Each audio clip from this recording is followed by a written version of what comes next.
was a coup for Politico to land a 2-hour interview with Lois Lerner, the former official at the heart of the scandal over the IRS targeting mostly conservative groups for special scrutiny. Lerner, of course, hadn't said anything since pleading the Fifth. I respectfully exercise my Fifth Amendment right and decline to answer that question. But as part of the arrangement with Politico, Lerner wouldn't answer questions about the substance of the scandal. And the piece began with a strikingly sympathetic tone. Quote, employers won't hire her. She's been berated with epithets like dirty Jew. Federal agents have guarded her house because of death threats. Joining us now from Palm Springs, California, Rick Grinnell, former Bush administration spokesman, and in Los Angeles, Leslie Marshall, radio talk show host and Fox News contributor. All right, Rick, this was a big exclusive. I don't think many news organizations would have turned it down, but should Politico have agreed to the terms, knowing that Lois Lerner was not going to answer substantive questions about the IRS scandal? Well, I think they should agree to the interview. They don't necessarily have to publish it. I mean, if you send in a really good reporter, maybe you can get something out of the individual, and I think that should happen all the time. I mean, but what Politico did here and what Rachel Bay did is really conduct an interview and publish an interview that should have never been put forward because it just wasn't newsworthy. It was kind of like interviewing Monica Lewinsky and not asking about her affair with the president. I mean, Lois Lerner had 3 lawyers in the room with her, and the most we got out was basically that she rescues stray dogs. I mean, it was a terrible interview. Well, Leslie, but was it newsworthy in the sense that we found out, even from her own self-interested point of view, what her life has been like, the fact that she and her husband have had to spend hundreds of thousands of dollars on legal fees, despite the gaping hole at the center, which was not talking about her role in the scandal?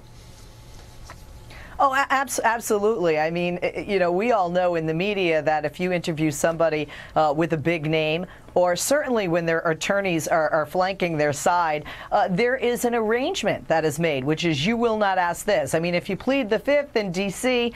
Before members of Congress, you're not going to have the big reveal with Politico or anybody else. But I do think this should be published. There are things that I didn't know about her. Not that we're saying, oh, this is a kinder, softer, gentler. But I think she reiterated, and for many people who may not have been aware of, why she did what she said she did, why she maintains that, and quite frankly, a glimpse into other facets of Lois Lerner. It's also a name that would get people to Politico and to read this. Yes, that is true. I think they did the right thing. I think they did the right thing in doing that. You get a big name like that, you do what you can. You know you're not going to be able to go certain places.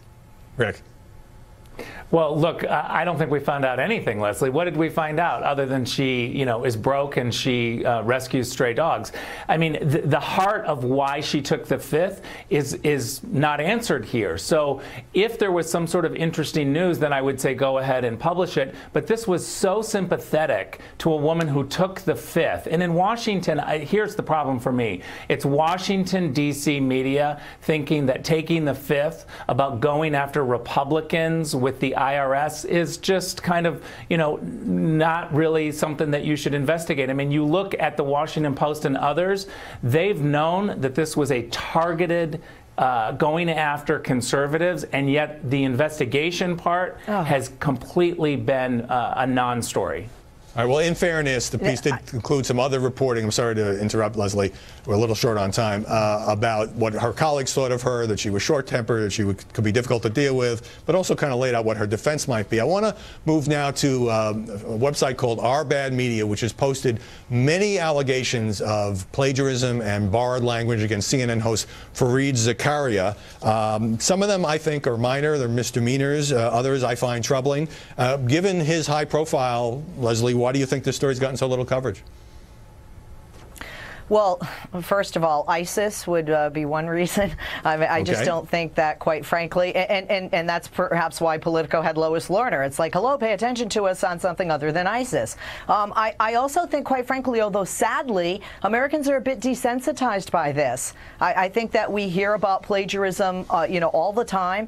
This is the second allegation. I agree, some more troubling than others when you look at the evidence. But quite frankly, it's just not bleeding, so it's not leading.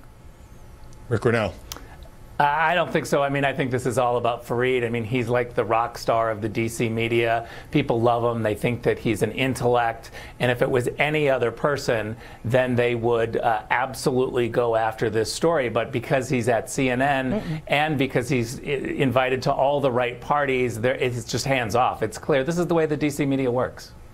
Well, actually, he's in New York, but I guess you could say the New York a la carte of D.C. media. Now, I want to mention that CNN President Jeff Zucker says he has complete confidence in Fareed Zakaria, and the network said it looked into these allegations and is satisfied. A source close to the CNN program tells me that of these questionable scripts from the CNN program, not his outside writing, that these were written by producers and later approved by Fareed Zakaria. And that's not unusual on television. He did apologize a couple of years ago for one instance in which language was very similar to a piece in The New Yorker. All right, Rick Grinnell and Leslie Marshall, thanks for checking in from California this early in the morning.